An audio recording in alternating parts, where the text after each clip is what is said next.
Hello students, let's do elaboration of the poem Razia the Tigress today. You will also get the central idea of the poem in the end. So let's start. Razia the Tigress is a poem written by K.K.N. Daruwala.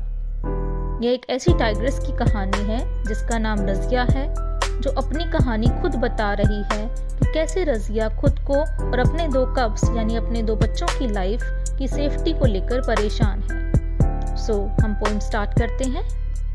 The tigress Razia lives alone. Her two cubs haven't yet been named. Sheru barely played with them, and now he is gone. Oh, what a shame.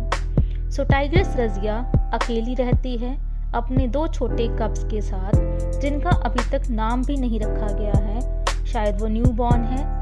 Sheru जो रज़िया का companion है, वो उनके साथ खेल भी नहीं पाया है।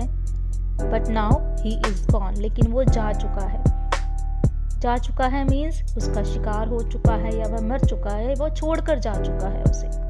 Sheru was an expert on winds, knew how they traversed dale and hill and where they put up for the night when no leaf stirred and all was still.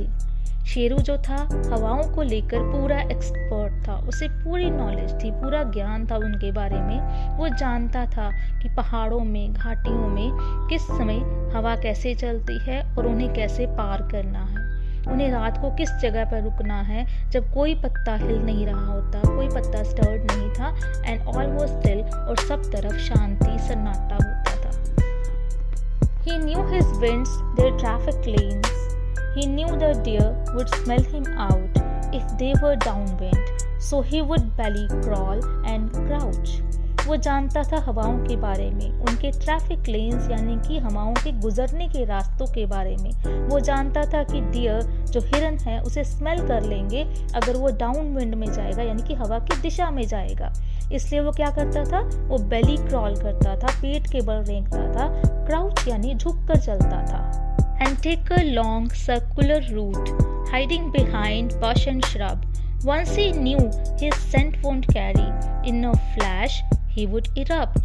क्या करता था, वो लंबे घुमावदार रास्तों से, जो घूमते हुए रास्ते थे, वहां से जाता था, हाइड करता था, छुपकर चलता था, किसके पीछे, झाड़ियों के पीछे।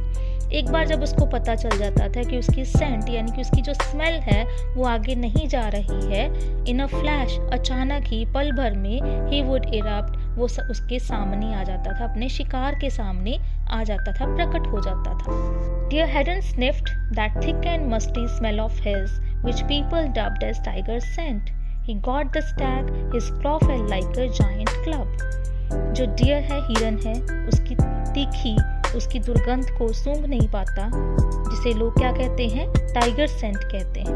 और उसका जो पंजा है उस बहुत बड़े हथियार के रूप में हिरन के ऊपर जाकर गिरता है and he got the Stag, वो हिरन को काबू में कर लेता है। On neck and antler both were crushed.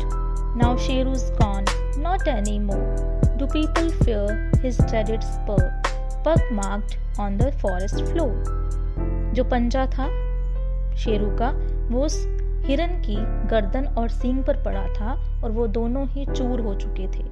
लेकिन अब शेरू जा चुका है, वो और यहाँ पर नहीं है, और जो लोग हैं वो अब उसके पैरों के निशानों को देखकर जंगल के फर्श के ऊपर, जंगल की ज़मीन के ऊपर अब नहीं डरते हैं, यानी कि लोगों का डर खत्म हो चुका है। Grief and fear start competing in Razia's heart with Sheru gone. Will the hyenas hound her cubs? Can she leave the little ones alone?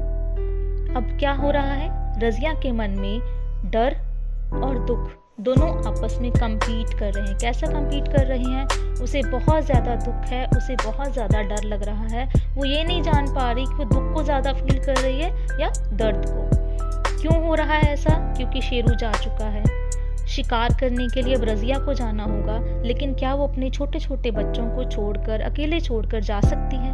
क्या जो हाइनास हैं, जो गीदड़ हैं, वो हमला कर कर, शिकार कर कर उसके कब्स को, उसके बच्चों को मार नहीं डालेंगे, खा नहीं जाएंगे? When she goes hunting flesh and bone, the tigress Razia lives in fear. A greater dread, when will again the poachers with their guns appear. अब जब वो शिकार करने के लिए जाती है अपने बच्चों के लिए, तो टाइग्रेस रज़िया हमेशा एक डर में रहती है, उसे हमेशा डर लगता रहता है।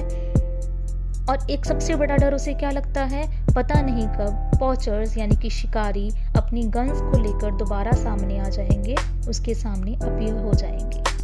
सो स्टूडेंट्स, यह आपकी पोएम रज़िया द टाइग्रेस की इलैबोरेशन है। इसके बाद हम सेंट्रल आइडिया के बारे में बात करेंगे। जो पोएम है बेसिकली 3 आइडियाज पर बेस्ड है। The first one is importance of wild life, कि अर्थ पर वाइल्ड लाइफ भी उतनी ही इम्पोर्टेंट है जितने कि ह्यूमन बींग्स, हम लोग। The second thing is threat to wildlife, यानी कि वाइल्ड लाइफ को किस तरह से खतरा है हम इंसानों की वजह से। And the third thing is what, fear of a mother, एक माँ का डर। किस चीज़ को लेकर डर, अपनी लाइफ को लेकर, अपने बच्चों की लाइफ की सेफ्टी सिक्योरिटी को लेकर उसका जो डर है, उस पर ये बेसिकली ये पोएम लिखी गई है। So thank you for watching the video, and if you like the video please like, share and subscribe to my channel. Thank you so